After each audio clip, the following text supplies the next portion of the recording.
Well, quick change in format from the shortest to the longest is where we are going to be headed.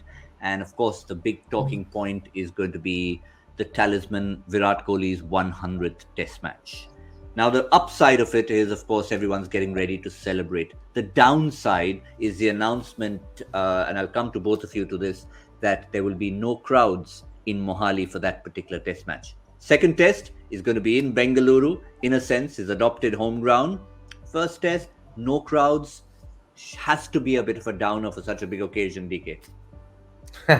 Look, I think by birth he's a Punjabi, so I think he'll be very happy to be playing in Punjab for a start. So I'm sure, somewhere he goes back to his roots. As cricketers, you find reasons to obviously play the sport, and I'm sure, he's somebody who's grown up in Delhi, but you can still see he speaks fluent Punjabi. Even with Zach, if I'm right, he might be end up speaking Punjabi, and we have to find reasons to be happy for a start, and I'm sure he's that sort of a personality who will enjoy his 100th test because it doesn't come around too often.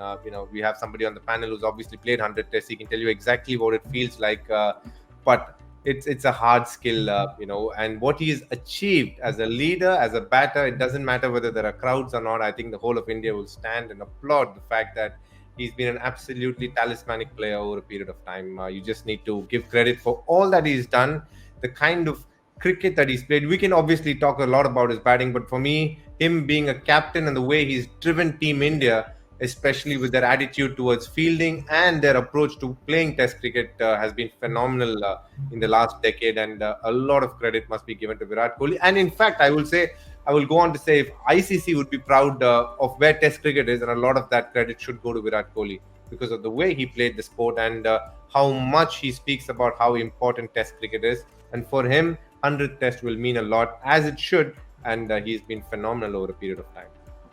Yeah, I suspect, knowing the man and knowing exactly what Dinesh Karthik just said, if he had to pick between the three formats and get to 100 in all of them, he'd have Test cricket over the others in a blink of an eye. Zach, I can imagine Virat Kohli fluently speaking in Punjabi. How good is your Punjabi? I need to brush up my skills again. Obviously, I understand, I can speak as well, but it's been a long time since I've tried the language. Since I've moved away from the game, all my buddies are not. The dressing room banter is missing. Yeah, I've heard colloquially yourself and Virat and Yuvi, all of them. Absolutely. Once you get yeah. Once we get together, that's how it goes. But look, when you're talking about Virat and his special milestone 100 Test match, 100 Test match is 100 Test match, right? Like you don't need crowds to be there to remind you of that or pump you. You know how pumped Virat Kohli is every time he's walking on that cricket field. He's going to be no different. He's going to give his more than 100% on his 100 Test match, the special occasion, and then DK was rightly pointing it out that he has been a great endorser of the Test match format. So that is something which he should take a lot of pride in, and make the Test 100 Test memorable.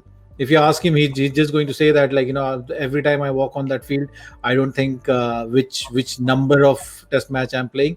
It's about giving 120%, if not more, and that's what we'll see from Virat Kohli in his special milestone game as well.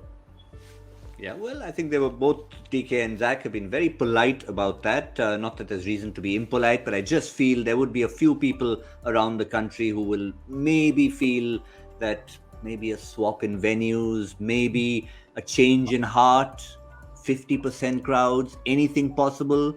Could there be a change of heart? Let's find out. I'm sure no one's complaining about it. I'll tell you one thing, TV. Over a period of time, one of the few grounds that I've found very hard to fill up, leave alone a Test match for even other grounds, is Mohali.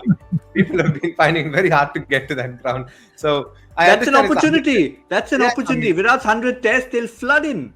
I hope they do. Otherwise, a colourful few personalities with some people like you filling in the stadium will make up for more than that. I think you just can go out there, wave a flag or two, and he'd be a happy man. But just like Zach said, I think this 100th Test is more for his. I think what it will mean will be a lot for his brother, his mother, his family, his close friends. Because at the end of the day, playing 100 Tests is always going to take you upwards of a decade. And for him to been there and done that, I think he'll be a very, very proud man. He has a young daughter, and I'm sure she'll be watching, and she'll be very proud of her father. Well, yeah, we certainly hope the family will be there. It'll probably be like a little, like a wedding and a reception. You have the wedding with friends and family close to you, and then maybe the reception will happen in Bengaluru for the 101st Test match. Let's say we'll have the party extending till there. But certainly his achievements are worth writing home about, worth shouting from the treetops. And let's have a quick look at it as we talk about that. 27 Test centuries, joint most by any player since his debut. 58.82%, highest win percentage for any Indian Test captain, third highest all time, taking minimum of 40 Test captain. 7 Test double centuries as captain, and of course India's 6th highest Test run getter of all time. That last one, number 4 in that list, is going to be changing very, very quickly.